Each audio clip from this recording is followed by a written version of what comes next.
Richard Sterling thought he had it all figured out. 42 years old, CEO of a tech empire, driving a Porsche that cost more than most people's houses. This weekend, he was taking his young mistress to the most exclusive resort in the mountains, the presidential suite, $8,000 a night. His wife, Sarah, she was at home, quietly packing his suitcase, completely clueless about his affair. Or so he thought. You see, Richard made one fatal mistake. He chose the wrong hotel. While he was planning his perfect weekend of betrayal, he had no idea he was walking straight into the most expensive trap ever set for an unfaithful husband. Because the woman he thought was just a simple housewife had been playing a much longer, much smarter game than he could ever imagine. By Sunday night, Richard would discover that everything he thought he owned, everything he thought he controlled, everything he thought he knew about his wife, was about to be turned completely upside down. This is the story of how a weekend that was supposed to be his secret victory became the most spectacular downfall in corporate history. The question is, how long can you underestimate someone before they show you exactly who they really are? Richard Sterling adjusted his Italian silk tie as he gazed out from his corner office on the 42nd floor of Sterling Dynamics Tower. Below him, the city of Seattle sprawled like a circuit board of ambition and opportunity. At 42 years old, he had built what most would consider the perfect life. His tech company had just posted record quarterly earnings of $150 million. His Porsche Taycan sat in the executive parking garage.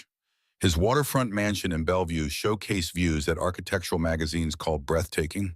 And then there was Sarah. Sarah Sterling sat quietly in their marble kitchen that morning, her Stanford MBA gathering dust while she managed what Richard had come to think of as the domestic side of their empire.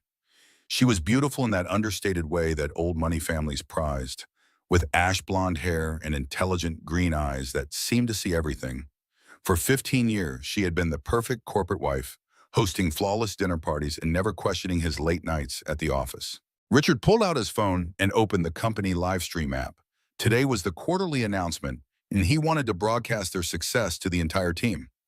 As CEO of Sterling Dynamics, he had transformed a small software startup into a major player in cloud computing solutions. Team Sterling, he said into his phone camera, his voice smooth and commanding. Today, we celebrate not just another quarter, but another milestone in our journey to dominate the enterprise software market. 150 million in revenue proves that excellence is not an accident. At home, Sarah watched the live stream on her laptop while folding his freshly laundered shirts. She observed his confident smile, the way he gestured toward the cityscape behind him, as if he owned it all. The irony was not lost on her that success meant nothing if you were not sharing it with people who truly mattered. But Richard had long ago stopped seeing her as a partner in his achievements. The numbers speak for themselves, Richard continued to his virtual audience, but numbers are just the beginning. Next quarter, we launch our revolutionary new platform that will change how businesses think about data security. Sarah closed the laptop gently. She had heard the speech before, variations of it delivered to different audiences with the same self-congratulatory tone. Richard saw himself as a visionary, a man who had built something extraordinary through sheer force of will. What he failed to recognize was that his success had been built on the foundation of her sacrifice, her connections, and her quiet management of the details that kept his life running smoothly. The truth was that Sarah had never stopped being ambitious. She had simply learned to be ambitious in ways that Richard could not see or understand. While he gave speeches about market domination, she had been quietly building something of her own, something that would soon make his corporate empire look like a child's toy business. But Richard believed he had her figured out completely. To him, Sarah was a beautiful ornament in his perfect life, content to arrange flowers and attend charity luncheons while he conquered the business world. He had convinced himself that her apparent lack of career ambition was evidence of her satisfaction with their arrangement. In his mind, he provided everything she could possibly want. Generous allowances for shopping and travel, a lifestyle that most women would envy. He had no idea that his greatest achievement was about to become his greatest vulnerability. That evening, Richard arrived home to find Sarah in their chef's kitchen, preparing his favorite meal of grilled salmon with herb butter. She wore a simple cream-colored sweater and dark jeans, her hair pulled back in a casual ponytail. To Richard, she looked like the picture of domestic contentment. How was the big announcement? Sarah asked, not looking up from the cutting board where she was chopping fresh dill. Spectacular, Richard replied, loosening his tie. The board is thrilled. Frank thinks we should celebrate with that weekend retreat we discussed. Frank Morrison was Richard's best friend from college and his chief operating officer. The retreat he mentioned was actually a cover story Richard had been perfecting for weeks. He reached into his briefcase and pulled out a folder marked Grandview Resort Conference Proposal. 3 days at the Grandview Resort, Richard said, spreading the fake documents on their granite countertop. Team building exercises, strategic planning sessions, the works. It is exactly what we need to prepare for the next phase of expansion. Sarah studied the papers with interest. The Grandview Resort was indeed a magnificent property, a five-star luxury hotel nestled in the Cascade Mountains about 2 hours from Seattle. What Richard did not know was that Sarah knew the property very well. She knew every detail of its operations, from the thread count of its Egyptian cotton sheets to the vintage of wine in its temperature-controlled cellars. That sounds wonderful, Sarah said, her voice warm and supportive. When would this retreat take place? This weekend, Richard replied. I know it is short notice, but Frank managed to secure us the presidential suite. Apparently, they had a last-minute cancellation. The presidential suite at the Grandview Resort was legendary, a sprawling penthouse that had hosted tech billionaires, movie stars, and foreign dignitaries. Its floor-to-ceiling windows offered panoramic views of snow-capped peaks and pristine lakes. The suite came with a dedicated butler, a private dining room, and amenities that most people could only dream of experiencing. You deserve it, Sarah said, reaching up to kiss his cheek. You have been working so hard lately. Richard felt a familiar surge of satisfaction. This was exactly why he had married Sarah. She understood his needs, supported his ambitions, and never questioned his decisions. She was the perfect complement to his perfect life. What Richard failed to notice was the slight smile that played at the corners of Sarah's mouth as she turned back to her cooking. It was not the smile of a devoted wife proud of her husband's success. It was the smile of a chess master who had just watched her opponent make exactly the move she had been hoping for. After dinner, while Richard retreated to his home office to prepare for his business retreat, Sarah sat in their living room with her own laptop. To any casual observer, she appeared to be browsing travel websites and social media, the typical evening routine of a woman with time on her hands. In reality, she was finalizing details of an operation that had been months in the making. Her screen showed internal communications from Cross Hospitality Group, a company that Richard had never heard of despite its rapidly growing influence in the luxury hotel industry. Sarah Cross, using her maiden name, had been building her business empire in plain sight, hiding behind shell companies and legal structures that kept her true ownership carefully obscured. The Grandview Resort was her flagship property, acquired 18 months earlier through a complex web of investment funds and private equity partnerships. Richard's last-minute reservation had been arranged by Sarah herself, every detail orchestrated to create the perfect trap. Trust your instincts, Sarah thought as she reviewed the final preparations. They are usually right, and her instincts told her that Richard was about to make the biggest mistake of his life. In his office, Richard was making different preparations entirely. He pulled out a second phone, one that Sarah did not know existed, and typed a message to Madison Hayes.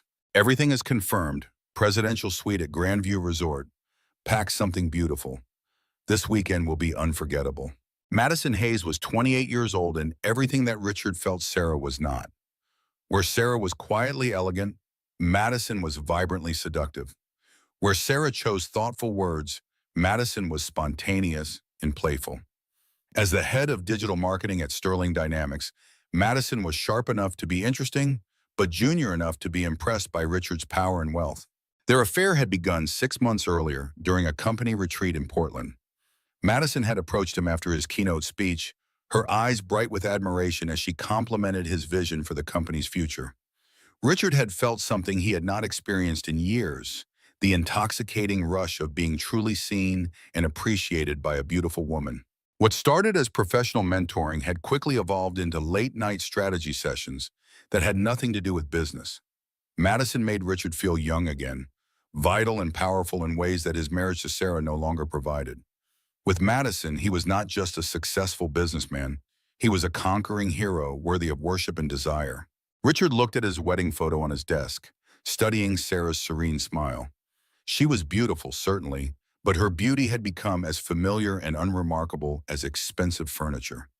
Madison's beauty was electric, dangerous, alive with possibilities that made his pulse quicken. He had no way of knowing that his perfect weekend escape was about to become the most expensive mistake of his life. Friday morning arrived with the crisp November air that made Seattle feel like a city on the edge of winter. Richard Sterling stood in his walk-in closet, selecting clothes for what he believed would be a weekend of pure indulgence. He chose his finest casual wear, Italian wool sweaters, and designer jeans that cost more than most people's monthly salary. Sarah moved quietly around their bedroom, packing his suitcase with the same meticulous care she had shown for 15 years of marriage. She folded each item precisely, tucked his prescription medications into a leather travel case, and included the small details that made travel comfortable: extra phone chargers, his favorite cologne, even antacid tablets for his nervous stomach. "I packed your blood pressure medication," Sarah said, holding up the small amber bottle. "You have been under so much stress lately." Richard paused in his selection of ties. For a moment, something flickered across his face, an emotion that might have been guilt or unease. But it passed quickly, replaced by his usual confident smile. "Always thinking ahead," he said, accepting the bottle. "This is why I married you." The statement hung in the air between them, casual and thoughtless. Sarah continued packing without comment, but she filed the words away in her memory alongside dozens of other small cruelties that Richard delivered without conscious intent. While Richard showered, Sarah made a phone call from their landline, using a number that would not appear on any cell phone records. "Elena, it is Sarah," she said quietly. "He is leaving this morning. Yes, everything is in place. We will have all the documentation we need by Sunday evening." Elena Cross was not just Sarah's divorce attorney. She was also her cousin and closest confidant. Elena had been documenting Richard's indiscretions for months, building an airtight case that would ensure Sarah retained control of everything that truly mattered. "Remember," Elena said on the other end of the line, "no matter what happens this weekend, you have to let him believe he is in control. The moment he suspects you know about Madison, he will lawyer up and start hiding assets." "He thinks I am too naive to see what is happening right in front of me," Sarah replied. "That assumption is going to cost him everything." After the call, Sarah prepared breakfast for Richard with the same attention to detail she brought to everything in their shared life. Fresh squeezed orange juice, steel-cut oats with blueberries, coffee from beans she had specially ordered from a roaster in Portland. As she worked, she reflected on the universal dilemma that faced so many women in her position. How long should you sacrifice your own dreams to support someone who takes your sacrifice for granted? How many years should you invest in building someone else's empire while your own talents gather dust? Sarah had wrestled with these questions for the better part of a decade, watching Richard's star rise while her own potential remained unexplored. The turning point had come 18 months earlier when Richard had casually mentioned that he thought Sarah should consider having another child. "You seem restless lately," he had said. "Maybe it is time to expand our family." The suggestion had been delivered as if Sarah's restlessness was a problem to be solved rather than a signal that she needed more from life than managing his household. That night, Sarah had pulled out her old business school textbooks and begun studying the hospitality industry with the same intensity she had once brought to her MBA coursework. She discovered that the luxury hotel market was undergoing massive consolidation, with independent properties being acquired by larger chains at unprecedented rates. She also discovered that her father's modest investments had grown significantly over the years, providing her with seed capital that Richard knew nothing about. Richard entered the kitchen fully dressed in his weekend uniform of expensive casual clothes.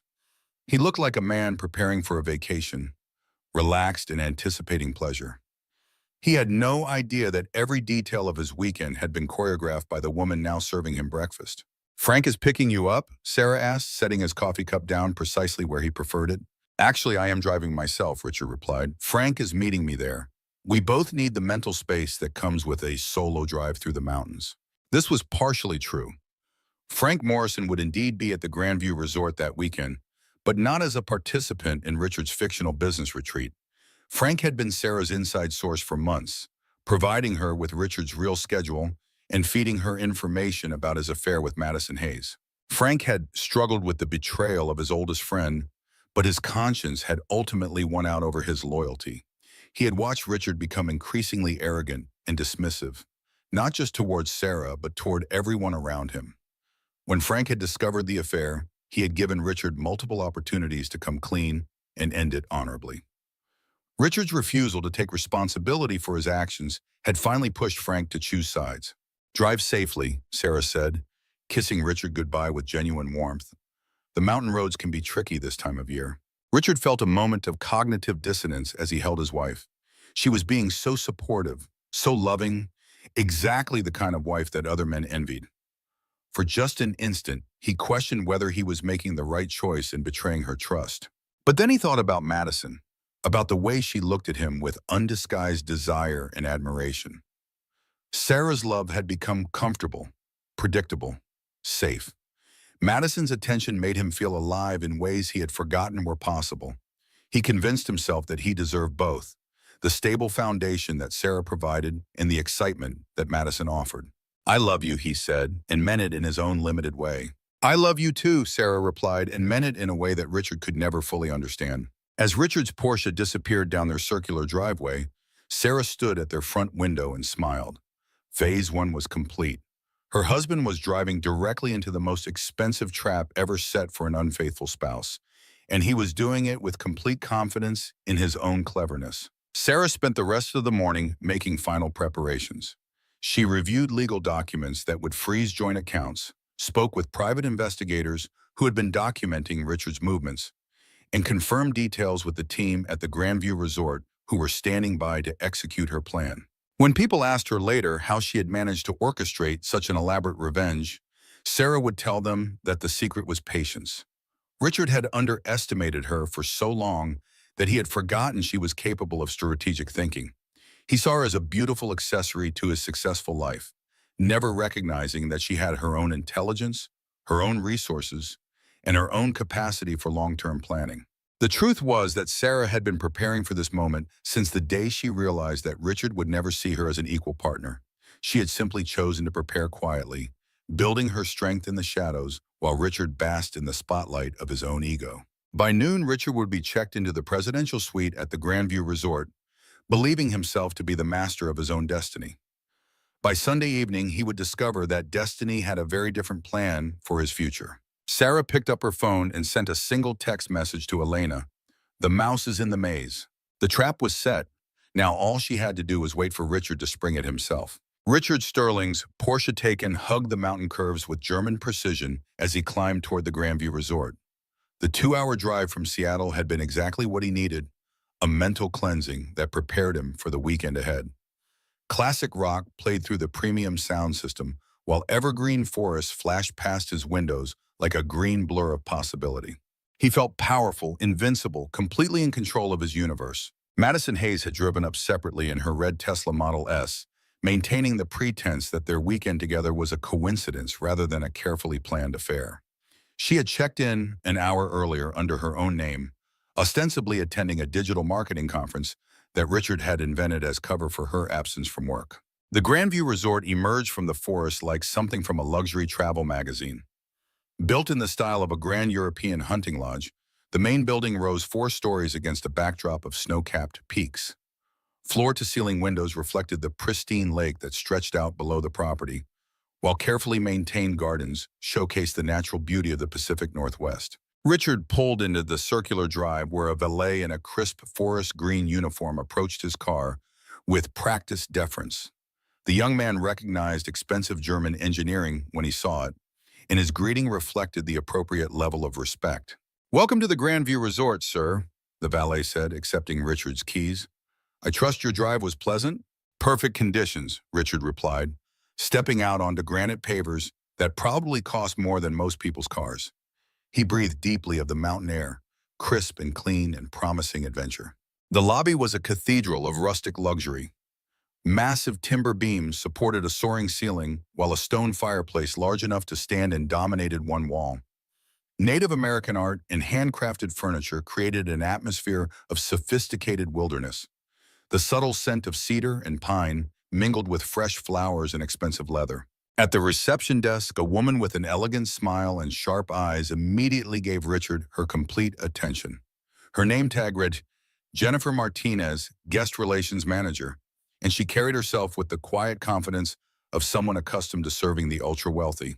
"Mr. Sterling," Jennifer said before Richard could introduce himself, "we have been expecting you. I hope your journey was comfortable."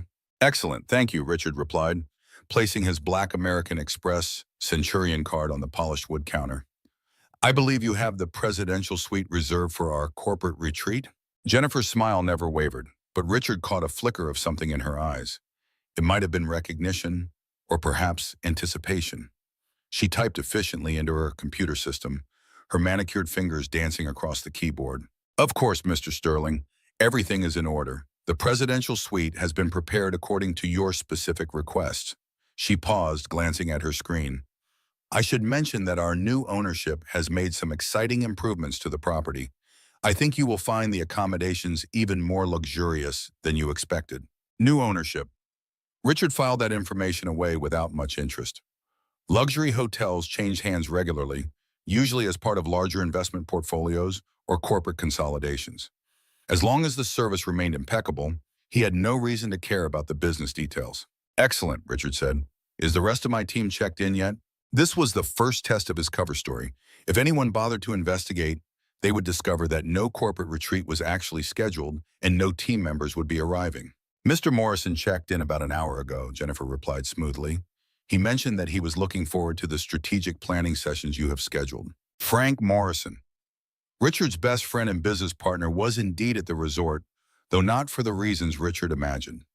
Frank had been wrestling with his conscience for months, watching his oldest friend spiral into increasingly reckless behavior. The affair with Madison was just the latest in a series of ethical compromises that Frank could no longer ignore. "Perfect," Richard said, relaxing slightly. Having Frank here would add credibility to his story and provide cover for his real activities. "I assume our usual suite arrangements are in place."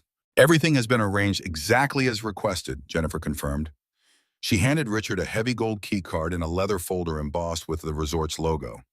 "Your dedicated concierge is Marcus Chen, and he will be available 24 hours a day to handle any needs that arise."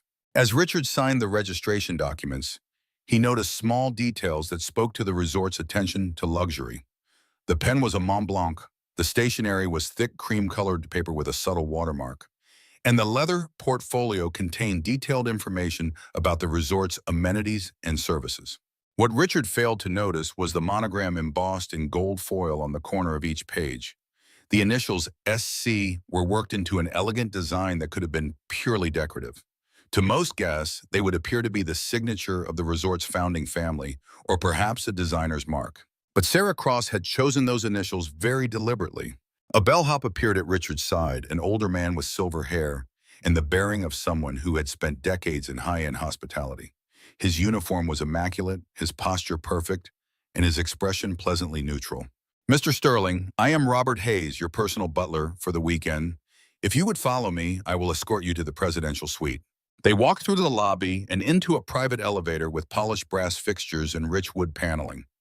The elevator climbed smoothly to the top floor, while Robert explained the suite's amenities in his practiced, professional voice. "The presidential suite occupies the entire top floor of the West Wing," Robert said. "You will have complete privacy and discretion. The suite includes a master bedroom, guest bedroom, living area, dining room, full kitchen, and private office space. The panoramic windows offer unobstructed views of Mount Rainier and Lake Keechalis." When the elevator doors opened, Richard stepped directly into the most luxurious accommodations he had ever experienced. The suite was less a hotel room and more a private residence, decorated with museum-quality art and furniture that belonged in architectural magazines. Floor-to-ceiling windows wrapped around two walls, framing views that took Richard's breath away. The afternoon sun painted the distant mountains in shades of gold and purple, while the lake below reflected the sky like polished silver. It was the kind of vista that reminded you why people paid premium prices for premium experiences. "The bar is fully stocked with premium spirits," Robert continued, "and the kitchen has been provisioned according to your dietary preferences. If you require anything additional, simply press 0 on any house phone and I will respond immediately." Richard walked to the windows, feeling a profound sense of satisfaction. This was his natural habitat, a place designed for people who had achieved the highest levels of success. He belonged here among the hand-carved furniture and original artwork, surrounded by luxury that most people could only imagine. "This is perfect," Richard said, pulling out his phone to text Madison. "Absolutely perfect." What Richard did not know was that every detail of his weekend had been choreographed by his wife. The presidential suite had been reserved under his name by Sarah herself, using access codes and booking systems that Richard never suspected existed. The specific requests that Jennifer had mentioned were Sarah's instructions, designed to create exactly the experience that would make Richard feel most comfortable and confident. Sarah had studied her husband for 15 years, learning his preferences and patterns with the dedication of a scientist observing a laboratory specimen. She knew that Richard needed to feel superior to his surroundings in order to relax completely. She knew that luxury without effort made him feel powerful, and that power made him careless. The trap was elegant in its simplicity. Richard would spend the weekend believing himself to be the master of the situation, never realizing that every comfort he enjoyed had been provided by the woman he was betraying. As Robert finished his orientation and departed, Richard stood at the windows and smiled. Below him, the world spread out like a conquered territory. Above him, the afternoon sky promised perfect weather for the next 2 days. Behind him, his phone buzzed with a message from Madison. "Just finished checking in. This place is incredible. Ready when you are." Richard typed back, "Presidential suite, 20 minutes. Prepare to be amazed." He had no way of knowing that in exactly 48 hours, he would be the one who was amazed by discoveries that would change his life forever. For now, though, Richard Sterling felt like the king of the world, standing in his castle in the sky, completely unaware that the castle belonged to his queen. Madison Hayes knocked softly on the presidential suite door at exactly 4:30 in the afternoon, carrying herself with the nervous excitement of someone about to experience luxury beyond her normal reach. At 28, she was beautiful in that contemporary way that social media had made famous, with honey blonde hair that caught the light and eyes that sparkled with ambition and mischief. Richard opened the door wearing a cashmere sweater and designer jeans, looking every inch the successful executive on vacation. Behind him, the suite's living area glowed with golden afternoon light streaming through the panoramic windows. "Welcome to paradise," Richard said, gesturing grandly toward the view. Madison stepped inside and immediately gasped, her reaction exactly what Richard had hoped for. She moved to the windows like a moth drawn to flame, pressing her hands against the glass as she took in the spectacular vista of mountains and lake. "Richard, this is incredible," she breathed. "I feel like I am in a movie." This was the dynamic that made their relationship intoxicating for Richard. With Sarah, luxury was expected and rarely remarked upon. Sarah had grown up around beautiful things and treated them as normal parts of life. But Madison came from a middle-class background in Ohio, and her wonder at experiencing true luxury made Richard feel powerful and generous. "The champagne is already chilled," Richard said, moving to the fully stocked bar. "Dom Perignon, 2008. I thought we should start with something special." As he opened the bottle with practiced ease, Richard felt a familiar surge of confidence. This was his element, providing extraordinary experiences for a beautiful woman who appreciated his efforts. The cork released with a satisfying pop, and he poured the golden liquid into crystal flutes that probably cost more than Madison's monthly car payment. "A toast," Richard said, handing Madison her glass, "to perfect weekends and perfect company." They clinked glasses as the champagne bubbled on their tongues, expensive and effervescent. Madison snapped a quick photo of the view with her phone, then stopped herself sheepishly. "Sorry, I know you said no social media," she said. "It is just so beautiful." "We need to be discreet," Richard reminded her, though his tone was indulgent rather than stern. "The business world can be small and petty. Better to keep our private moments private." What Richard did not know was that Madison's discretion served purposes beyond protecting their affair. Every photo she did not post, every location she did not tag, was part of a larger strategy to ensure that Richard's weekend could be documented without digital evidence of Madison's presence. They spent the next hour exploring the suite, marveling at amenities that seemed designed for royalty. The master bathroom featured a marble-soaking tub with views of the mountains, while the kitchen was equipped with commercial-grade appliances and a wine refrigerator stocked with bottles that belonged in a collector's cellar. "How much does a place like this cost?" Madison asked, running her fingers along the granite countertops. $8,000 per night, Richard replied casually, enjoying the way her eyes widened. But when you are closing deals worth hundreds of millions, you learn to invest in the experiences that matter. This was classic Richard, turning every conversation into an opportunity to demonstrate his wealth and importance. Madison had learned to play her role perfectly, responding with exactly the level of awe and admiration that fed his ego.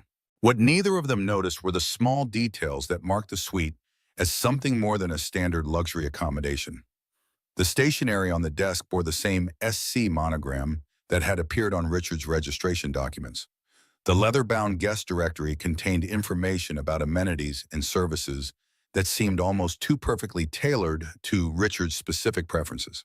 Even the art on the walls had been chosen with surgical precision, featuring landscapes and abstracts that would appeal to Richard's taste without being memorable enough to stick in his mind.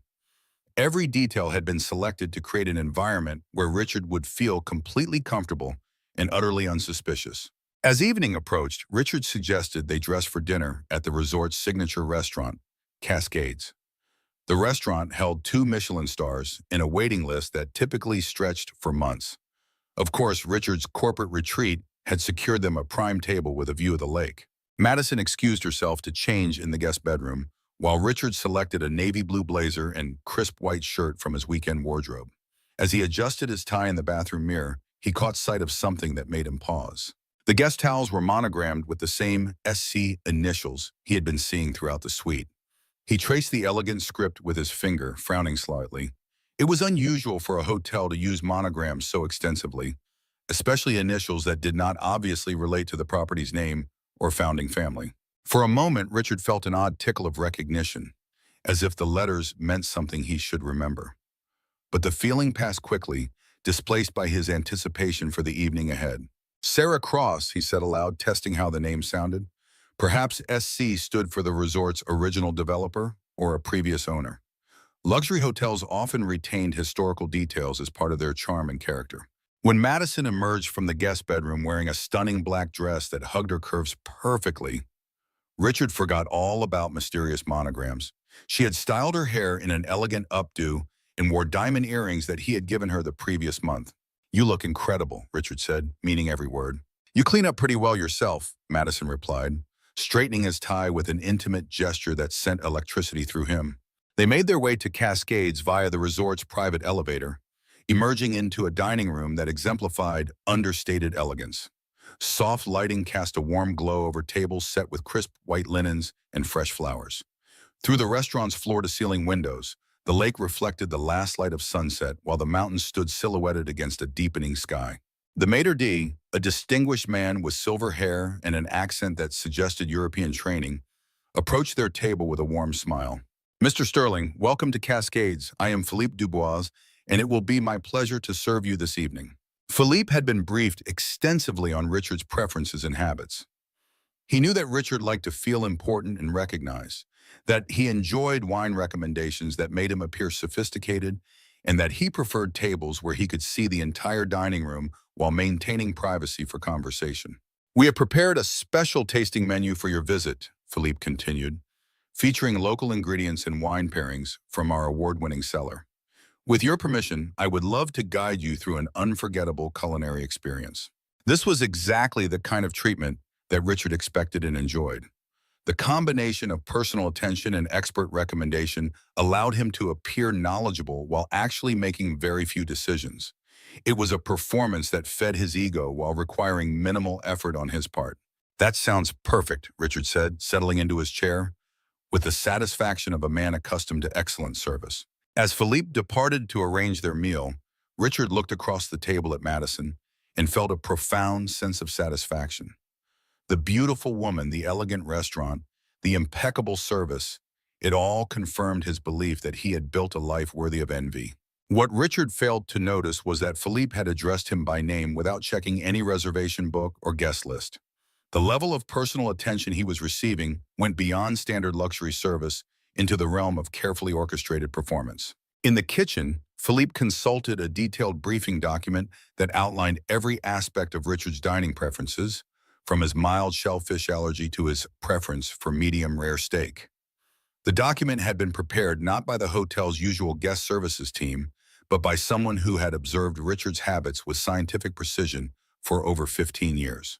When multiple red flags appear, Sarah had often told her friends, you should never ignore the pattern. But Richard was so blinded by his own perceived cleverness that he missed every warning sign that his perfect weekend was actually a perfectly orchestrated trap. The first course arrived with theatrical precision, a delicate amuse-bouche that Philippe presented with detailed explanations of its preparation and origin. As Richard and Madison savored the complex flavors, neither of them noticed the small detail that would later seem obvious in retrospect. The wine glasses bore the same SC monogram that had been appearing throughout their stay, etched so subtly into the crystal that they were barely visible unless you knew to look for them. Sarah Cross was announcing her presence to her husband in plain sight, confident that his arrogance would blind him to the truth until it was far too late to escape the consequences of his betrayal. Saturday morning dawned clear and crisp, with mountain air so pure it seemed to crystallize in Richard's lungs as he stepped onto the suite's private balcony. Below him, the lake stretched like polished glass, reflecting a sky painted in shades of rose and gold. It was the kind of morning that made you believe the universe was conspiring to provide perfect moments. Madison was still asleep in the master bedroom, her blonde hair spilled across Egyptian cotton pillowcases that probably cost more than most people's entire bedding sets. Richard stood at the railing in his silk pajamas and cashmere robe, feeling like a king surveying his domain. His phone buzzed with a text from Frank Morrison. Hope you are enjoying the strategic planning session. The quarterly reports look incredible. Richard smiled and typed back, taking full advantage of the facilities. This place is exactly what we needed for creative thinking. The irony was that Frank was indeed at the Grandview Resort, but not as a participant in Richard's fictional corporate retreat. Frank was there as Sarah's inside source, documenting Richard's activities and ensuring that every detail of his infidelity would be properly recorded for future legal proceedings. Frank Morrison had wrestled with his conscience for months before deciding to betray his oldest friend's trust. They had been roommates at the University of Washington, best men in each other's weddings, and business partners who had built Sterling Dynamics from a two-person startup into a major software company. But success had changed Richard in ways that Frank found increasingly difficult to stomach. The man who had once been generous and loyal had become arrogant and entitled, treating people like disposable assets in his personal empire. The affair with Madison was just the latest example of Richard's belief that normal rules did not apply to him. Frank had given Richard multiple opportunities to come clean about the affair and handle the situation honorably. When those interventions failed, Frank had made the painful decision to side with Sarah rather than enable Richard's self-destructive behavior. While Richard enjoyed his morning coffee and mountain views, Sarah was 300 miles away in Seattle, putting the finishing touches on an operation that had been 18 months in the planning. She sat in her home office, the same room where Richard conducted his business calls, reviewing documents that would soon turn his world upside down. The first document was a corporate filing that transferred majority ownership of Sterling Dynamics to Cross Holdings, a shell company that Sarah had established using funds from her family trust.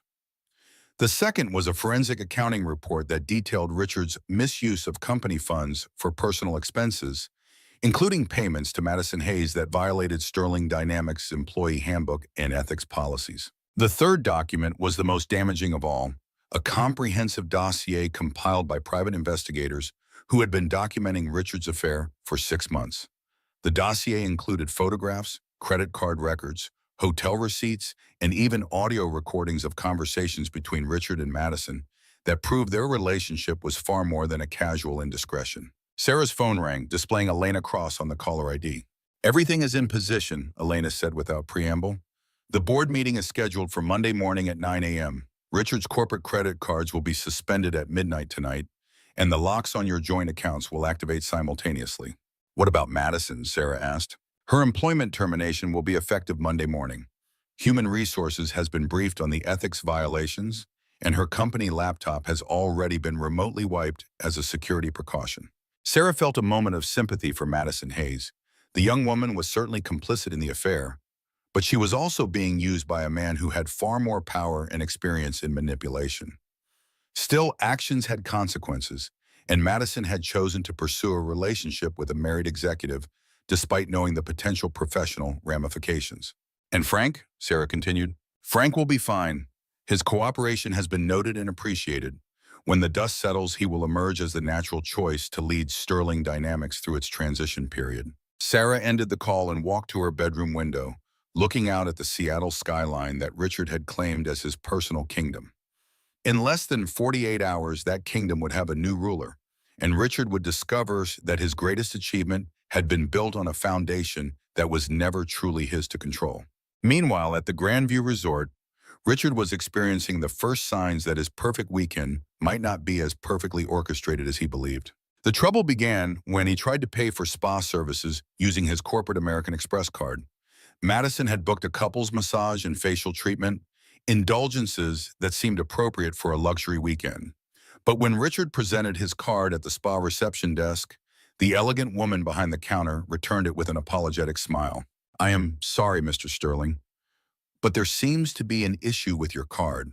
Perhaps you have another form of payment." Richard frowned, pulling out his personal credit card.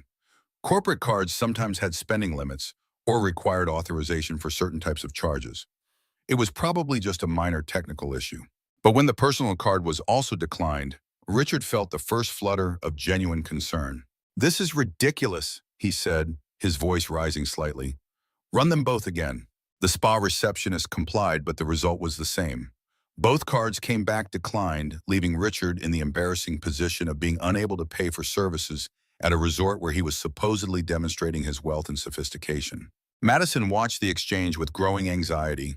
She had left her purse in the suite and did not have her own cards available to cover the charges.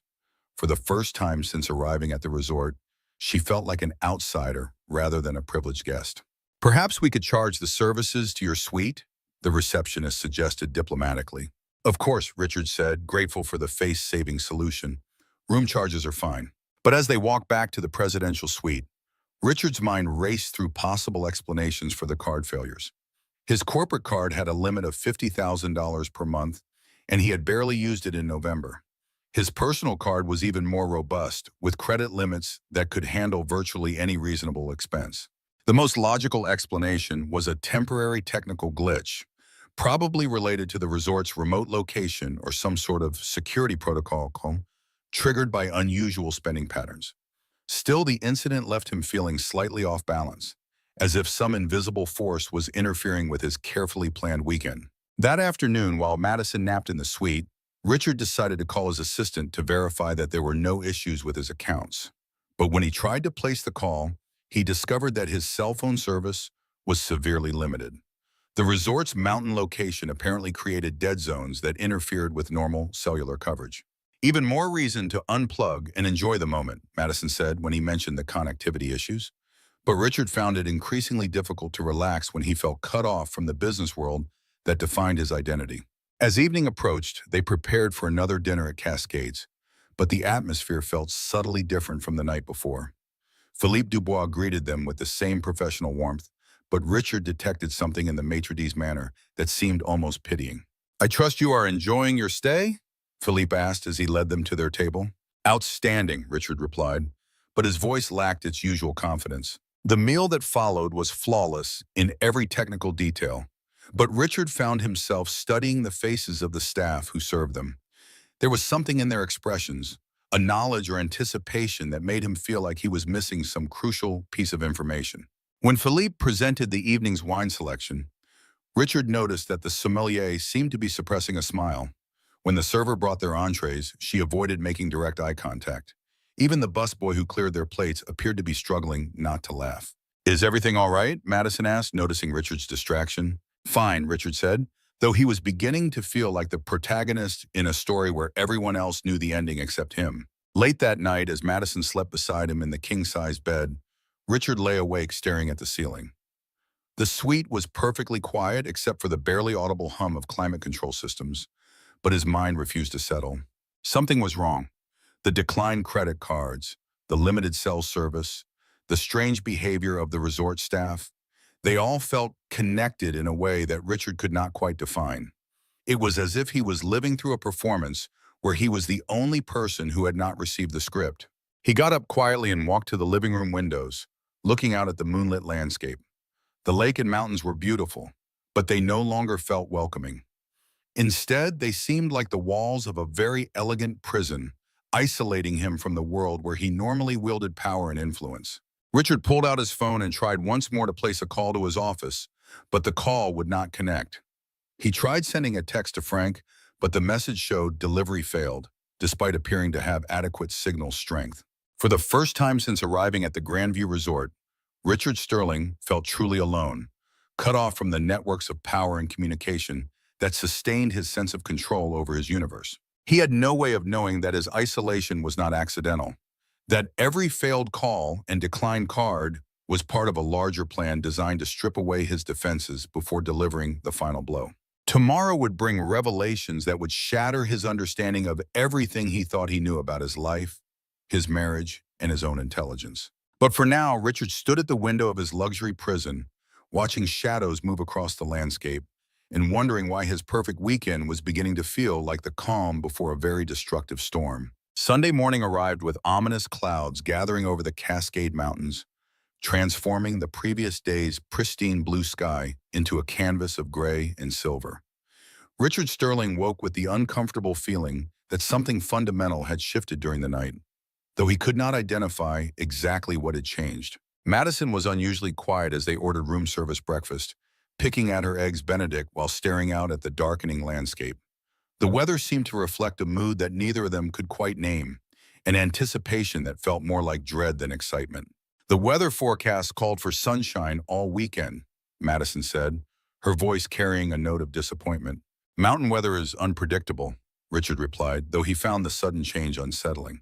Everything about their weekend had been so carefully planned and executed that even the weather had seemed to be cooperating with his desires. Their breakfast was interrupted by a discreet knock on the suite door. Richard opened it to find Marcus Chen, their assigned concierge, holding a leather portfolio and wearing an expression that managed to be both professional and apologetic. "Good morning, Mr. Sterling," Marcus said.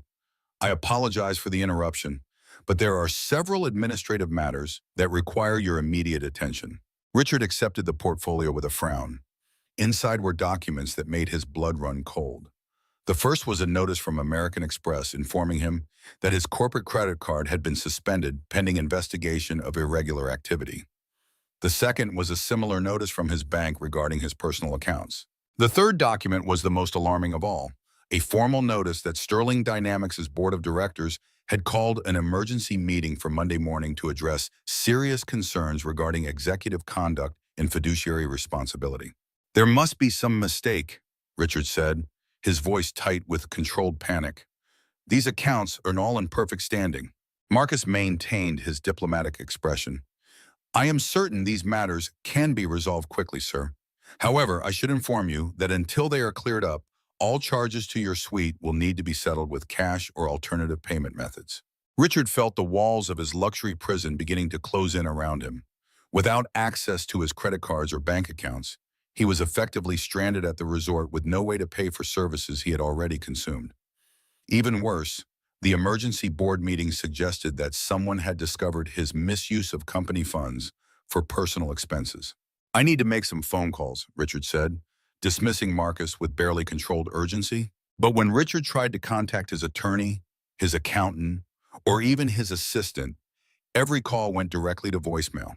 His text messages showed as delivered but received no responses. It was as if the entire business world had suddenly decided to ignore his existence. Madison watched Richard's growing desperation with increasing alarm. The confident, powerful man who had swept her off her feet was transforming before her eyes into someone who seemed lost and frightened. "Richard, what is happening?" she asked. "Who would want to freeze your accounts?" The question hung in the air like an accusation. Richard had spent months assuring Madison that his wife was naive and trusting, completely unaware of their affair. But the surgical precision of the financial attack suggested a level of planning and intelligence that contradicted everything Richard had said about Sarah. "I need to get back to Seattle," Richard said, pacing the suite like a caged animal. "There is obviously some sort of misunderstanding that needs to be cleared up immediately."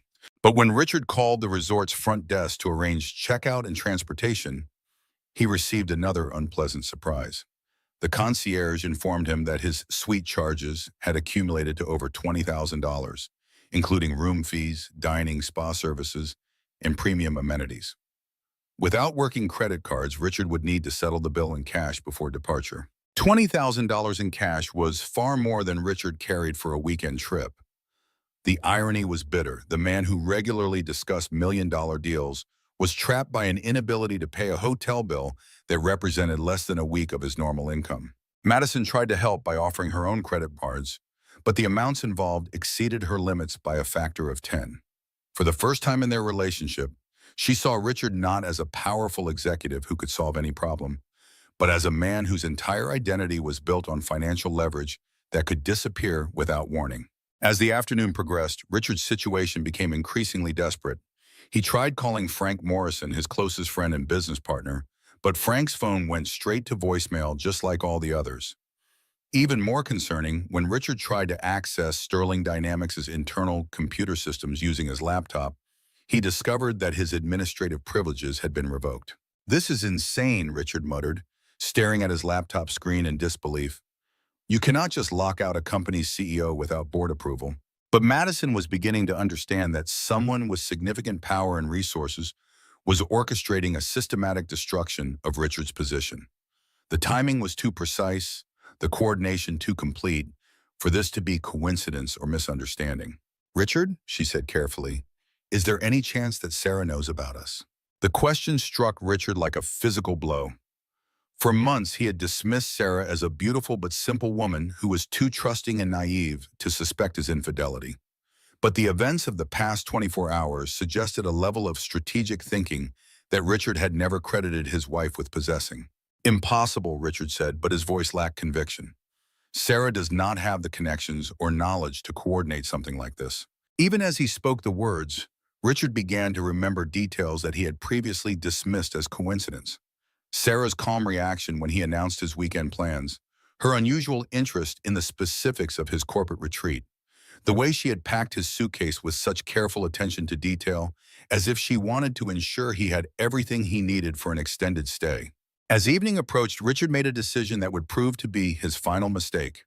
Rather than attempting to negotiate a payment plan with the resort or calling his attorney for emergency assistance, he decided to confront the situation head-on by demanding to speak with the property's owner or general manager. "I want to speak with whoever is in charge of this property," Richard told Marcus Chen when the concierge arrived for his evening check-in. "There has obviously been some sort of coordinated attack on my accounts, and I need to ensure that this hotel is not being used as part of a larger conspiracy." Marcus exchanged glances with Madison, who was watching the conversation with growing concern. "Of course, Mr. Sterling. Let me see if I can arrange a meeting with our ownership representatives." What Richard did not know was that Marcus had been waiting for exactly this request. Sarah Cross had anticipated that her husband would eventually demand answers, and she had prepared a finale that would leave no doubt about who was truly in control of the situation. "The ownership team will be available to meet with you in the resort's main conference room at 8 p.m., Marcus said. "They are very interested in discussing your concerns about hotel operations and guest services." Richard felt a surge of satisfaction. Finally, he would be dealing with people who understood business and could resolve this ridiculous situation with professional efficiency. He would explain the obvious conspiracy against him, demonstrate his importance as a customer and business leader, and restore order to his weekend. Madison tried to dissuade him from the meeting, sensing that Richard was walking into something far more dangerous than a simple customer service discussion. But Richard's ego demanded that he confront his problems directly, rather than appearing weak or uncertain. As 8 p.m. approached, Richard dressed in his finest business attire, a charcoal gray suit with a silk tie that projected authority and success.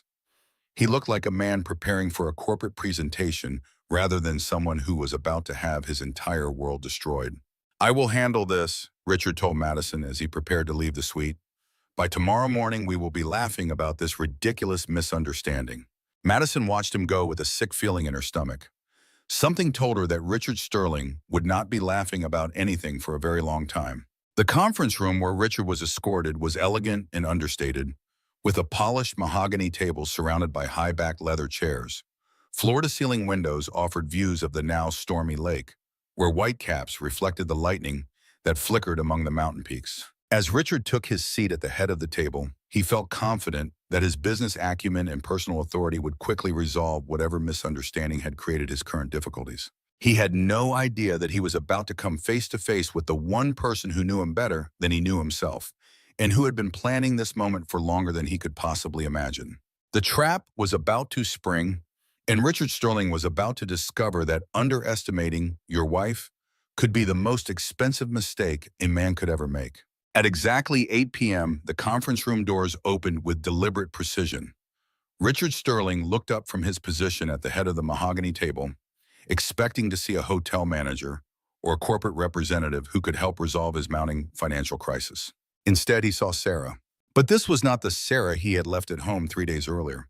This was a woman transformed, wearing a charcoal gray power suit that accentuated her tall, elegant frame and projected an aura of absolute authority. Her ash blonde hair was styled in a sleek, professional cut that framed features set with icy determination. Diamond stud earrings caught the conference room lights like chips of frozen fire. She was flanked by two men who moved with the quiet confidence of people accustomed to power. On her right was Arthur Pemberton, a silver-haired attorney whose reputation for ruthless litigation was legendary throughout the Pacific Northwest. On her left was Marcus Chen, though Richard now realized that Marcus was not merely a hotel concierge, but something far more significant. Sarah's green eyes swept the room with calculated precision before settling on her husband's face. There was no shock in her gaze, no surprise or hurt. There was only the cool recognition of a chess master who had finally cornered her opponent's king. "Hello, Richard," Sarah said, her voice perfectly level and devoid of emotion. "I trust you have been enjoying your stay at the Grandview Resort." Richard stared at his wife in complete shock, his mind struggling to process her presence and appearance. This was not the quietly supportive woman who had packed his suitcase and kissed him goodbye. This was a stranger wearing his wife's face, radiating a power and intelligence that Richard had never suspected existed. "Sarah," he stammered, his usual eloquence deserting him entirely. "What are you doing here? I thought you were in Seattle." A small, cold smile touched Sarah's lips. "I canceled my plans. Something more important required my personal attention." She moved to the opposite end of the conference table with fluid grace, every step calculated to demonstrate control over the situation. Behind her, Arthur Pemberton and Marcus Chen took positions that blocked the conference room exits, not obviously threatening, but clearly ensuring that Richard would not be leaving until their business was concluded. "I imagine you have been experiencing some difficulties with your credit cards and bank accounts," Sarah continued, settling into her chair with the bearing of someone chairing a board meeting. "Allow me to clarify the situation for you." Richard found his voice, though it emerged as little more than a hoarse whisper. "Sarah, I do not understand what is happening here." "Let me help you understand," Sarah replied, opening a leather portfolio that contained documents Richard recognized with growing horror. 3 days ago, you told me you were attending a corporate retreat for Sterling Dynamics. You asked me to pack your suitcase for a business trip to discuss strategic planning with your executive team." She pulled out the first document, a printed itinerary that Richard had prepared as cover for his affair. "This is the fictional schedule you created, complete with fake meeting agendas and fabricated conference sessions." "Very thorough work, Richard. You always were good with details when it suited your purposes." Richard felt the blood drain from his face as Sarah continued her methodical presentation. "What you actually did," Sarah said, producing a second set of documents, "was reserve the presidential suite at this hotel for a romantic weekend with Madison Hayes, your 28-year-old employee and mistress. You used company funds to pay for the suite, the restaurant charges, the spa services, and the premium amenities. You violated your company's ethics policies, committed adultery, and embezzled corporate resources to finance your infidelity." The words hit Richard like physical blows, each accusation supported by evidence that made denial impossible. Credit card receipts, hotel records, even photographs that showed him and Madison together in compromising situations. "How did you?" Richard began, but Sarah cut him off with a gesture. "How did I discover your affair?" Sarah asked. "Richard, I have known about Madison Hayes for 6 months. I have known about your previous affairs for 3 years. I have been documenting your financial irregularities and ethical violations since you became CEO of Sterling Dynamics." She gestured toward Marcus Chen, who stepped forward with another portfolio of documents. "Marcus is not just a hotel concierge.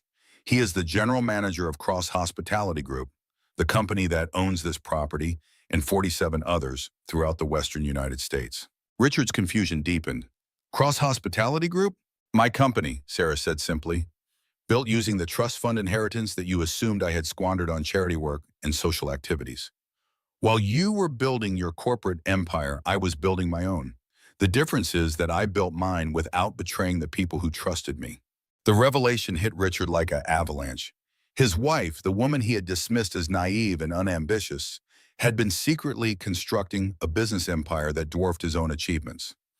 Everything he thought he knew about Sarah, about their marriage, about his own intelligence, was crumbling around him. The Grandview Resort is my flagship property, Sarah continued, her voice never rising above conversational level.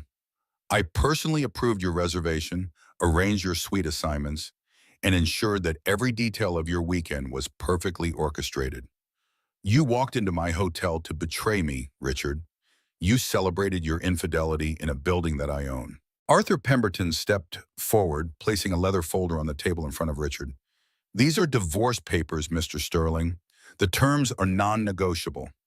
You will retain no interest in the marital home, no access to joint accounts, and no custody rights to your children without court-supervised visitation.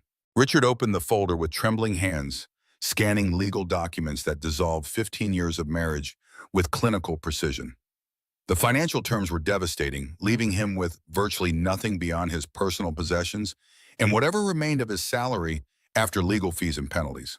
You cannot do this, Richard protested, his voice cracking with desperation. I have rights. I have built a successful company. Sterling Dynamics is no longer your company, Sarah replied. As of this morning, Cross Holdings acquired a controlling interest in your business through a series of stock purchases and convertible debt agreements. Your board of directors voted unanimously to accept my buyout offer and terminate your employment for cause. The room spun around Richard as he realized the full scope of his wife's strategic planning. She had not just discovered his affair, she had weaponized that knowledge to systematically destroy every aspect of his life that he valued. Frank Morrison will serve as interim CEO while I determine the company's future direction, Sarah continued. He has been providing me with information about your activities for the past 6 months, including documentation of your misuse of corporate funds and violation of employment policies. Frank, Richard's best friend and business partner, had been working with Sarah all along, feeding her information and helping to build the case that would destroy him. The betrayal was complete, extending to every relationship and institution that Richard had counted on for support. Madison Hayes will be terminated tomorrow morning for violation of the company's ethics policies, Sarah said. Her employment record will reflect the circumstances of her dismissal, making future employment in the technology sector unlikely. Richard thought of Madison, probably still waiting in the presidential suite for his return. She had no idea that her career was about to be destroyed as collateral damage in a war she had never understood she was fighting. Why? Richard asked, his voice barely audible. Why go to all this trouble? Why not just divorce me quietly? Sarah leaned forward slightly, and for the first time since entering the conference room, Richard saw a flicker of the pain he had caused her. Because you did not just betray me, Richard. You betrayed our children, our family, our partnership. You treated me like a decorative object in your perfect life while conducting multiple affairs with women young enough to be our daughter.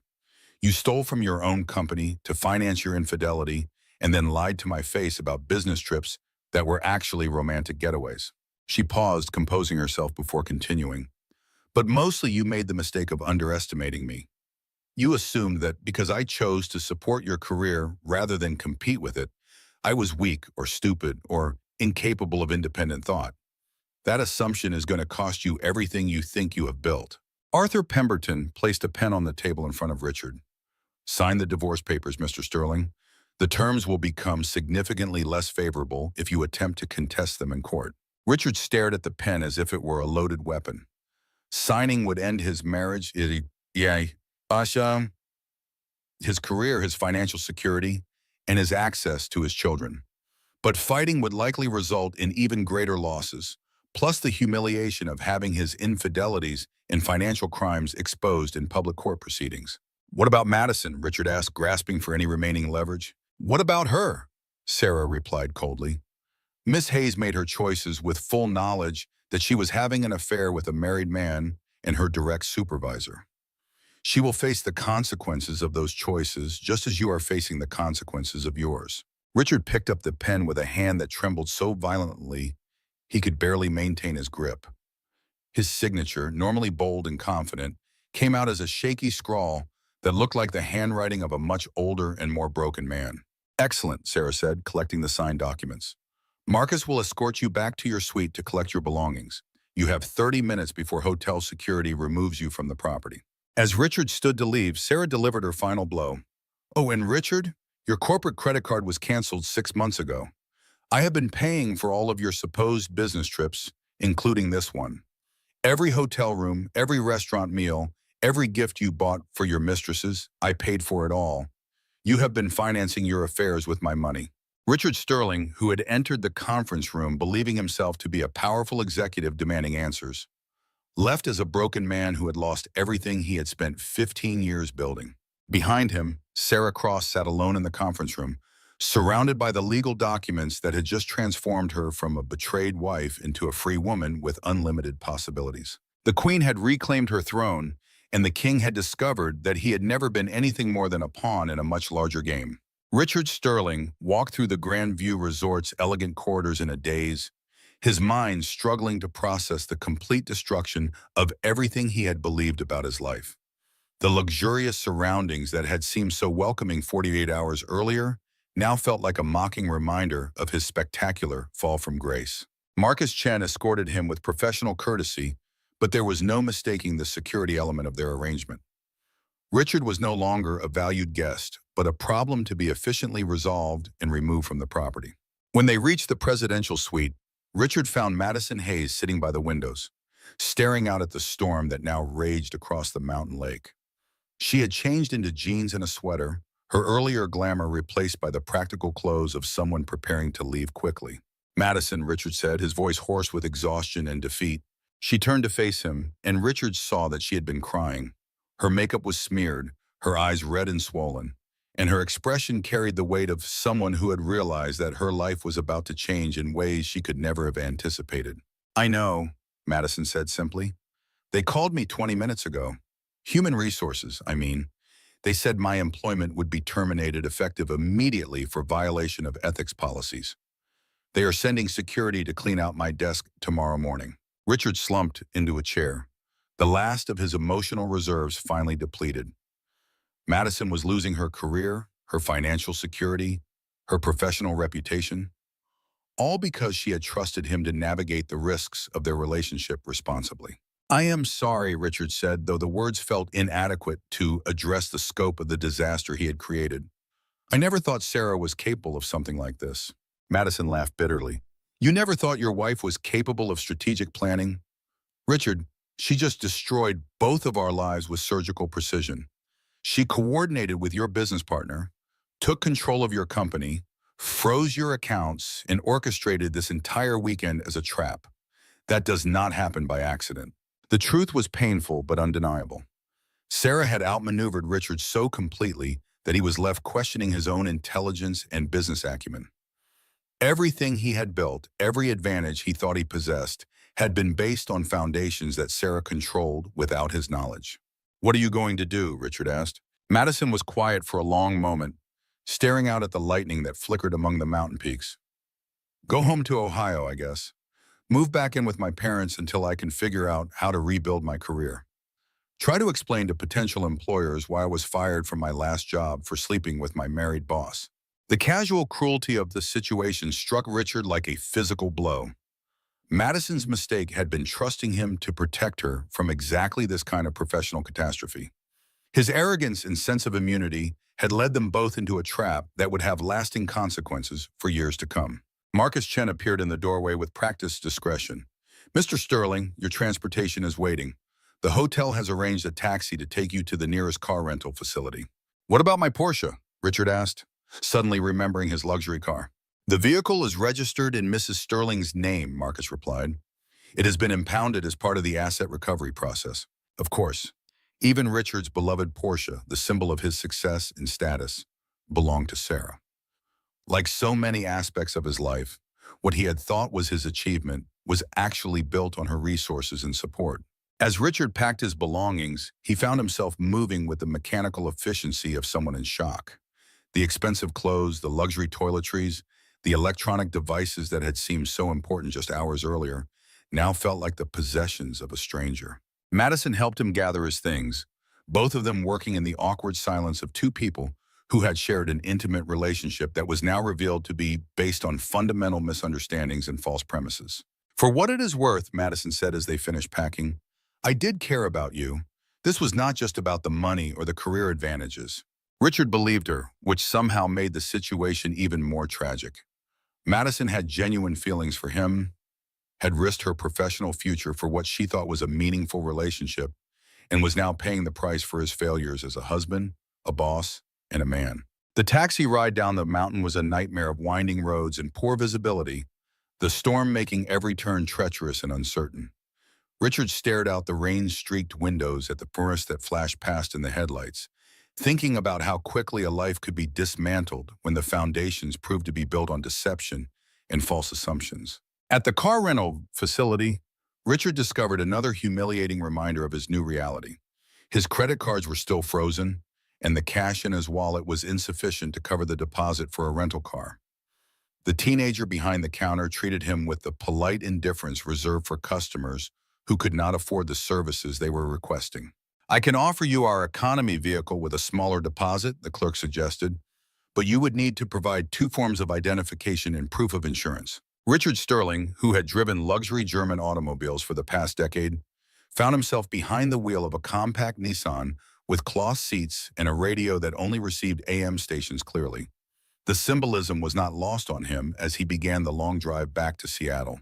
The journey gave Richard time to think about the shared experience that connected him to thousands of other men who had made similar choices with similar consequences. He was not unique in his infidelity, his arrogance, or his spectacular miscalculation of his wife's capabilities. Men throughout history had learned the hard way that underestimating the intelligence and determination of the women in their lives could lead to devastating reversals of fortune. What made Richard's situation particularly painful was the recognition that Sarah had been right about everything. He had taken her for granted, treated her as a supporting character in his own story, and assumed that her quiet support indicated a lack of ambition or capability. He had been so blinded by his own ego that he had failed to see the sharp intelligence and strategic thinking that Sarah applied to every aspect of their shared life. As Richard drove through the night toward an uncertain future, Sarah was 300 miles away in their former marital home, sitting in her study and reviewing the documents that would reshape her life. The divorce papers were signed, the business acquisitions were complete, and the legal framework for her new independence was firmly in place. But Sarah felt no triumph in her victory, only the quiet satisfaction of justice served and the melancholy that came with the end of a significant chapter in her life. She had loved Richard once, had genuinely believed in their partnership and shared future. His betrayals had not just damaged their marriage, they had forced her to become someone harder and more calculating than she had ever wanted to be. Elena Cross arrived at Sarah's house near midnight, carrying a bottle of expensive champagne and wearing the expression of someone who had just won a significant legal victory. It is over, Elena said, embracing her cousin. The papers are filed, the accounts are secured, and Richard has no legal recourse. You are free. Sarah accepted the champagne but did not feel like celebrating. Freedom was valuable, but it came at the cost of 15 years of shared history and the destruction of a family that had once held promise and possibility. What about the children, Sarah asked. They will stay with you, of course. Richard's access will be supervised until the court is satisfied that he can provide stable and appropriate environment for visitation. Given his current circumstances, that process could take months or years. Sarah nodded, thinking about how she would explain to her children that their father had made choices that had consequences for the entire family. It would be one of the most difficult conversations of her life, but it was necessary for their understanding of how actions and decisions shape the world around them. As the night deepened and the storm finally began to clear, Sarah Cross stood at her window looking out at the city lights of Seattle. Tomorrow would bring new challenges and opportunities, the chance to build a life based on her own choices rather than her husband's expectations. She had learned the most valuable lesson that anyone could master. Never underestimate the power of patient preparation combined with strategic thinking. Richard's downfall had not been the result of a single mistake, but rather the inevitable consequence of years of arrogance and dismissive assumptions. The queen had not just reclaimed her throne, she had demonstrated that true power came not from dominance or manipulation, but from intelligence, preparation, and the courage to act decisively when action was required. 6 months after the weekend that destroyed Richard Sterling's life, Seattle had largely forgotten the scandal that once dominated business section headlines. New controversies and corporate dramas had captured public attention, leaving Richard's spectacular downfall as just another cautionary tale in a city built on ambition and risk-taking. Sarah Cross stood at the floor-to-ceiling windows of her new corner office in the Columbia Tower, looking out at Elliott Bay where container ships moved like toys across the gray water. At 38, she had transformed herself from a corporate wife into the CEO of Cross Hospitality Group, a company that now owned 53 luxury properties across North America. The business magazines that had once ignored her were now requesting interviews about her rapid rise in the hospitality industry. Forbes had featured her on their cover with the headline, "The Quiet Revolution: How Sarah Cross Built a Hotel Empire While No One Was Watching."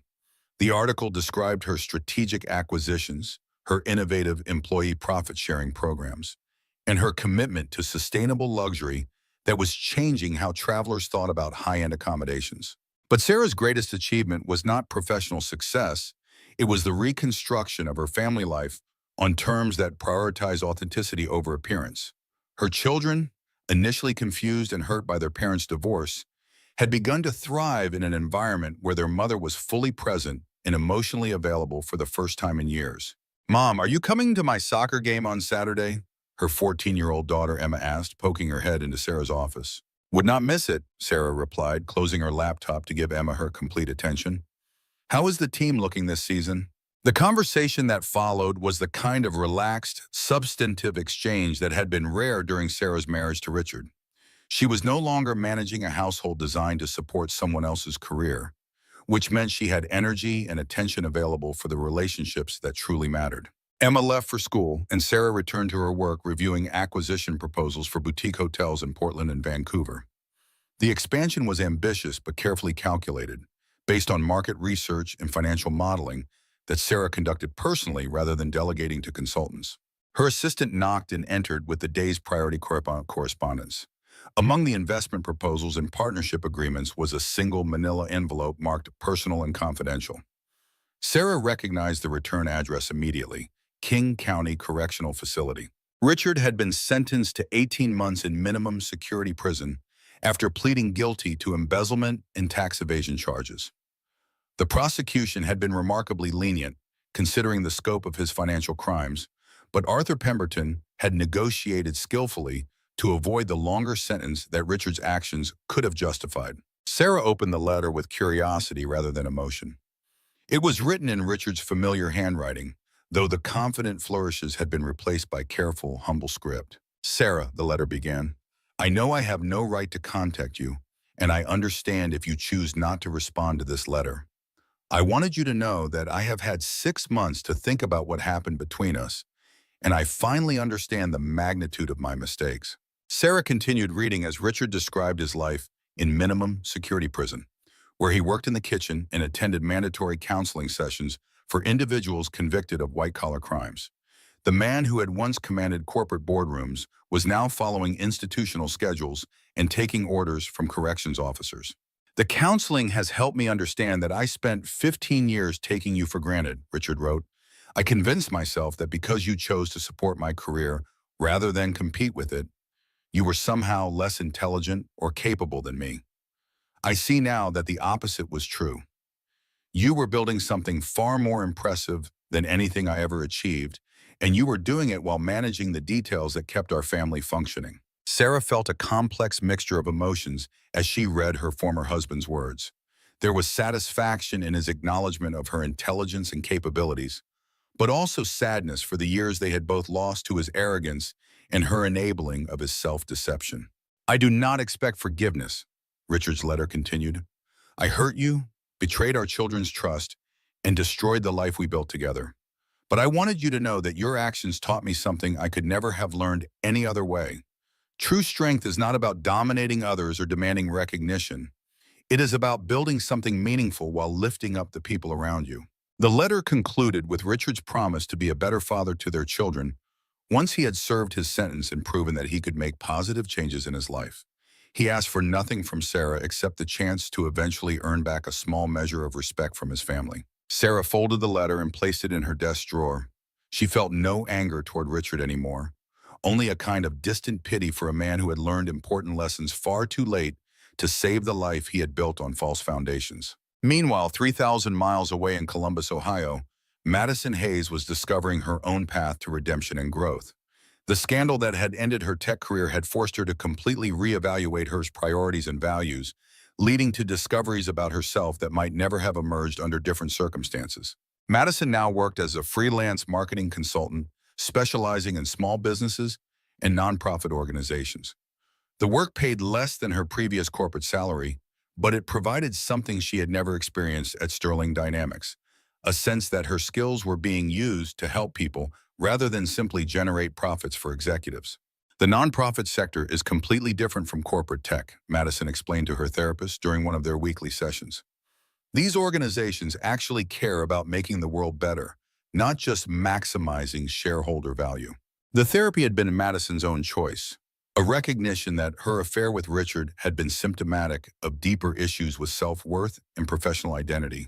She had spent years seeking validation from powerful men, rather than building confidence in her own capabilities and judgment.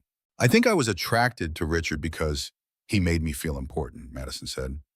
But the importance was reflected, not genuine. I was never going to build a meaningful career by being someone's mistress.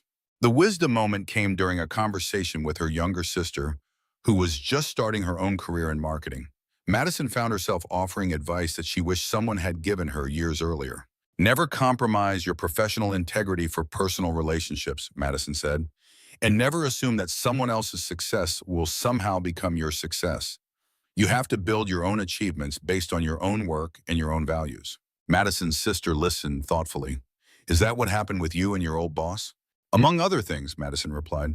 I thought I could advance my career by getting close to someone with power, instead of focusing on becoming powerful myself. It was a shortcut that led to a dead end. The conversation reminded Madison of how far she had come in rebuilding her life on foundations of integrity and authentic achievement. The scandal that had once seemed like the end of her professional future had actually been the beginning of a more meaningful and sustainable career path. Back in Seattle, Sarah was preparing to leave her office for Emma's soccer game when Elena Cross called with an update on the legal proceedings surrounding Sterling Dynamics. The SEC investigation is complete, Elena reported. Richard's plea agreement covers all potential charges and the company restructuring has been approved by all regulatory bodies. You now own Sterling Dynamics outright, with Frank Morrison remaining as CEO under your direction. Sarah felt a moment of ironic satisfaction. She now controlled the technology company that Richard had once seen as his greatest achievement, though she had no intention of using that control vindictively. What are your plans for the company? Elena asked. Frank is doing excellent work with the employee profit-sharing program and the ethics reforms, Sarah replied. Sterling Dynamics will continue operating as a subsidiary of Cross Holdings, but with a much stronger focus on corporate responsibility and employee welfare. The transformation of Sterling Dynamics had become a case study in business schools across the country, demonstrating how companies could improve both profitability and employee satisfaction by treating workers as partners, rather than disposable resources. As Sarah drove to Emma's soccer game, she reflected on the universal dilemma that had shaped her journey over the past year. How do you balance personal happiness with family obligations? How do you pursue your own dreams while supporting the people you love? How do you maintain your integrity when other people's choices threaten to compromise your values? The answers, Sarah had learned, required courage, patience, and the willingness to make difficult decisions when circumstances demanded action. She had spent years sublimating her own ambitions to support Richard's career, but when his choices threatened their family's stability and her own self-respect, she had found the strength to protect what truly mattered. At the soccer field, Sarah joined the other parents in the bleachers, cheering as Emma scored the winning goal in the final minutes of the game. The simple joy of celebrating her daughter's achievement reminded Sarah of why she had fought so hard to rebuild their family life on foundations of honesty and mutual respect. Great game, Em, Sarah said as Emma ran over after the match, her face flushed with excitement and pride. Did you see that shot in the second half? Emma asked breathlessly. Coach says I have been improving every week. I saw it, Sarah replied, hugging her daughter close. You have been working so hard, and it shows. The moment was perfect in its simplicity, a reminder that the most important victories were often the quietest ones. Sarah had not just defeated Richard in their personal conflict, she had created space for her children to thrive and for herself to become the person she had always been capable of being. As they walked back to the car together, Emma asked a question that caught Sarah off guard. Mom, do you think Dad will ever be able to come to my games again? Sarah considered her response carefully, knowing that her words would shape how Emma understood forgiveness, consequences, and the possibility of redemption. Your father made some very serious mistakes that hurt our family, Sarah said, but he is working to become a better person, and I hope that someday he will earn the chance to be part of your life again. That will be up to you to decide when you are older. Emma nodded thoughtfully. I hope he does get better, but I am glad we do not have to wait for him to be happy. The wisdom in her daughter's words struck Sarah as profound. They did not have to wait for Richard to change before building a life based on their own choices and values. They could create happiness and meaning independently of his decisions or timeline for personal growth. That evening, as Sarah tucked Emma into bed, she realized that the past year had taught her something invaluable about the nature of power and success.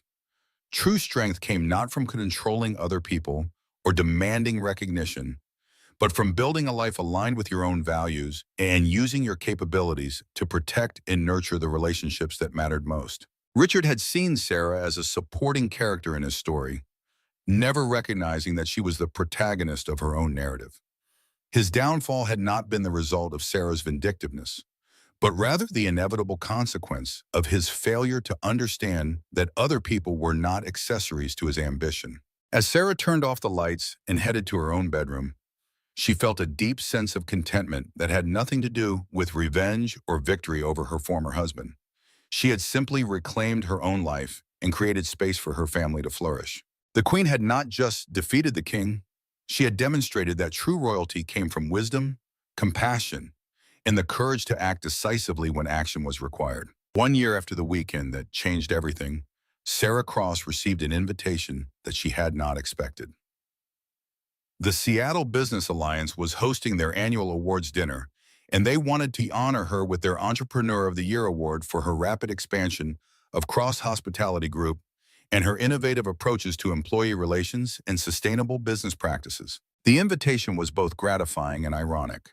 Just 18 months earlier, Sarah had attended these same events as Richard's wife, smiling politely while he networked with other executives and accepted recognition for achievements that had been built on her unacknowledged support and family resources. Now she would return as the evening's honored guest, recognized for accomplishments that were entirely her own. Are you nervous about the speech? Elena asked as they reviewed Sarah's acceptance remarks in her Columbia Tower office. Not nervous, Sarah replied, adjusting the final paragraph of her prepared comments.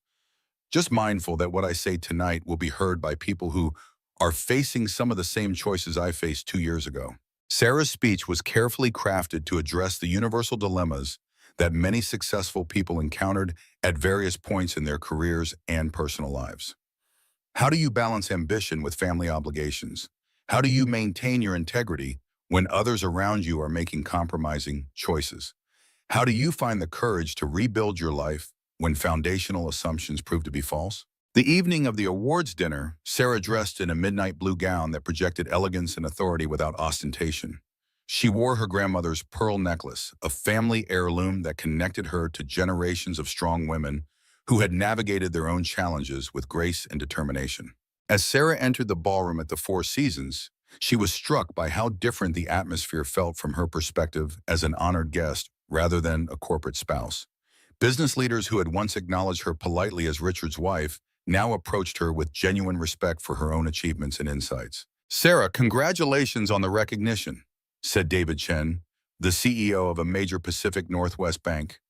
The employee profit sharing program at your hotels has become a model that other industries are studying. How did you develop that approach? The conversation that followed was substantive and engaging, focused on Sarah's actual work rather than superficial social pleasantries.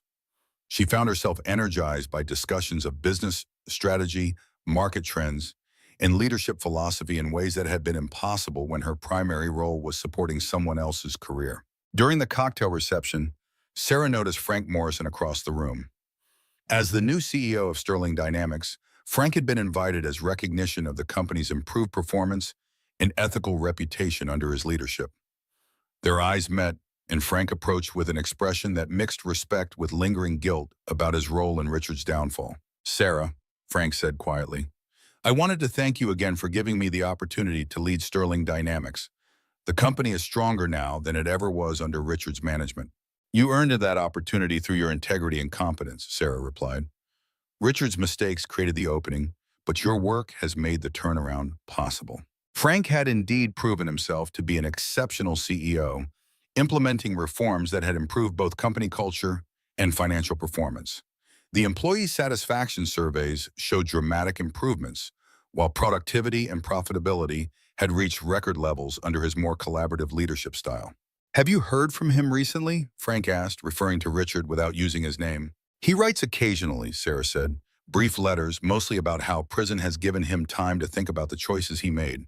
I think the experience has been genuinely educational for him." Richard had been a model prisoner, keeping his head down and avoiding the conflicts that made minimum security facilities dangerous for white-collar criminals. His letters to Sarah had evolved from self-pitying justifications to genuine acceptance of responsibility for his actions and their consequences. As the dinner program began, Sarah took her seat at the head table, flanked by other award recipients and community leaders. The recognition felt surreal after years of being relegated to supportive roles at similar events, but she had learned to accept praise for her achievements without deflecting or minimizing her contributions. When Sarah's name was announced, she walked to the podium with confidence, looking out at an audience of Seattle's most influential business leaders. Many of these people had known her during her marriage to Richard, which made her transformation from corporate wife to industry leader all the more remarkable. "2 years ago," Sarah began, "I was sitting in an audience much like this one, watching my husband receive recognition for business achievements that I had supported but never thought I could replicate myself.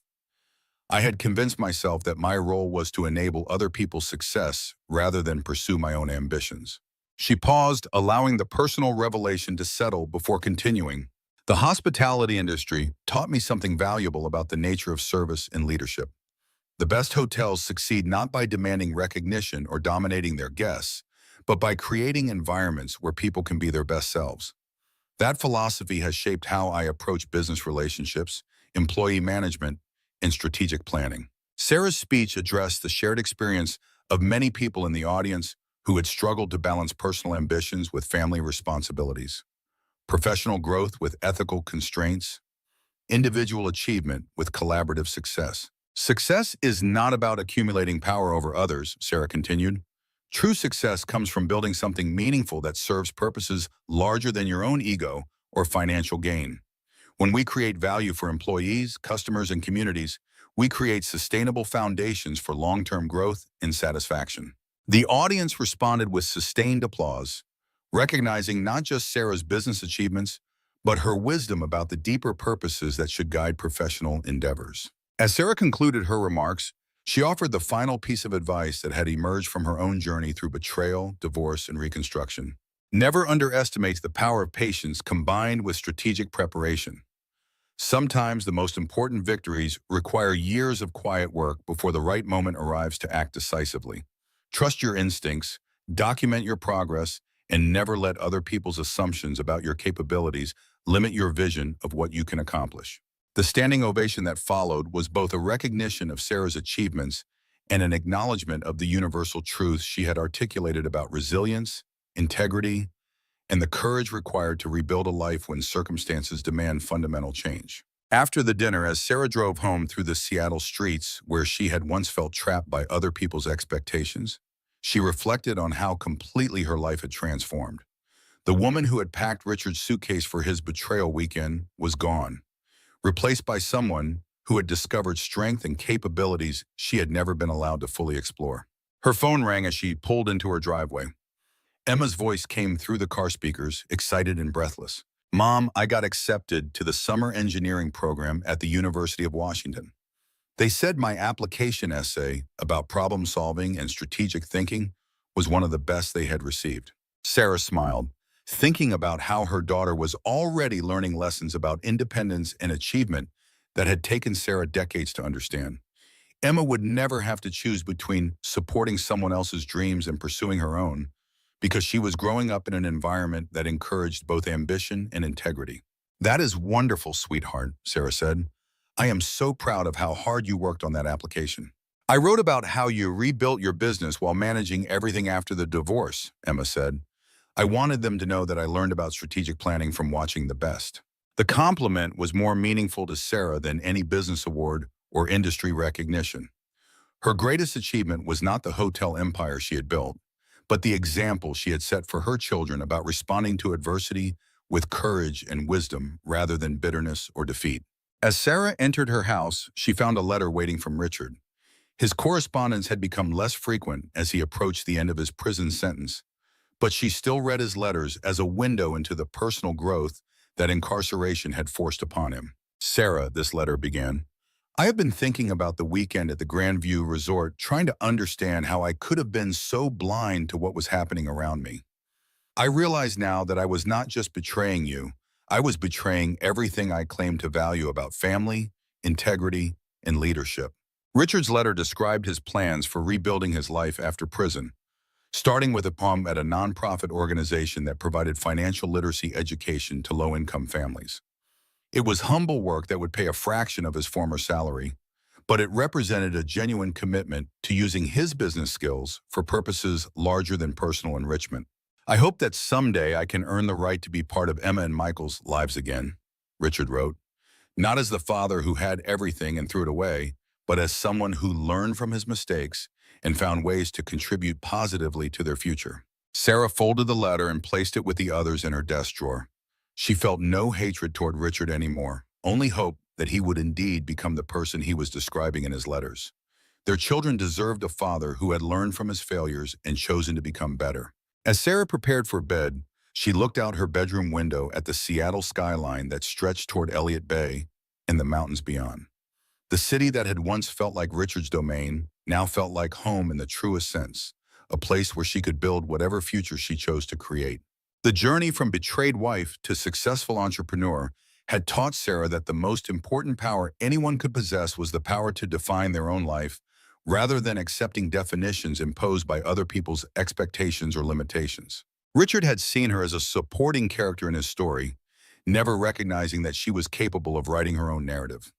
His downfall had not been the result of Sarah's revenge, but rather the inevitable consequence of his failure to understand that other people were not accessories to his ambition. As Sarah turned off the lights and settled into sleep, she felt the deep contentment that comes from living authentically rather than performing roles that others expect you to play. She had not just survived Richard's betrayal, she had used it as an opportunity to discover capabilities and strengths that might otherwise have remained dormant forever. The woman who had once packed suitcases for her husband's secret affairs had become the chairwoman of her own destiny, proving that sometimes the most devastating betrayals can become the foundation for the most meaningful victories. True power, Sarah had learned, was not about dominating others or demanding recognition. It was about building a life aligned with your own values and using your capabilities to create positive change for the people and communities you cared about most. The Queen had not just reclaimed her throne, she had demonstrated that the most lasting kingdoms are built on foundations of wisdom, compassion, and the courage to act decisively when action serves justice and protects the innocent. And in the end, that was a legacy worth building, a story worth telling, and a victory worth celebrating for all the right reasons. If this story of ultimate justice served ice cold caught your attention, hit that like button right now because you're about to witness the most satisfying takedown you have ever heard. Drop a comment and tell me, have you ever been underestimated by someone who thought they had you all figured out? Share this with someone who loves a good revenge story. And if you want more incredible tales of people getting exactly what they deserve, subscribe and ring that notification bell. Trust me, you won't want to miss what happens next.